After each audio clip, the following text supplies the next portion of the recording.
মনি নদীর বাঁধে ফাটল, আতঙ্কে রায়দিঘির কুমড়োপাড়া এলাকার বাসিন্দারা।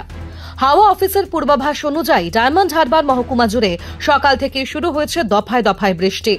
এর ফলে বেড়েছে নদীর জলস্তর। এই অবস্থায় নদী বাঁধে ফাটল দেখা দেওয়ায় পরিস্থিতি আরও খারাপ হয়ে উঠেছে।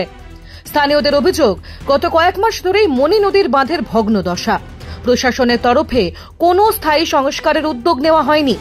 বর্তমানে বাঁধের ফাটল দিয়ে যে কোনো সময় নদীর নোনা জল লোকালয়ে ঢুকতে পারে বলে আশঙ্কা, যার ফলে প্লাবিত হতে পারে চাষের জমি, নষ্ট হতে পারে ফসল।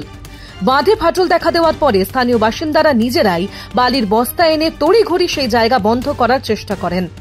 বড়সড় বিপর্যয় এড়াতে দ্রুত প্রশাসনিক হস্তক্ষেপের দাবি জানিয়েছেন এলাকার লোকজন। তীব্র আতঙ্কের মধ্যেই রাত কাটাচ্ছেন রায়দিঘির বাসিন্দারা।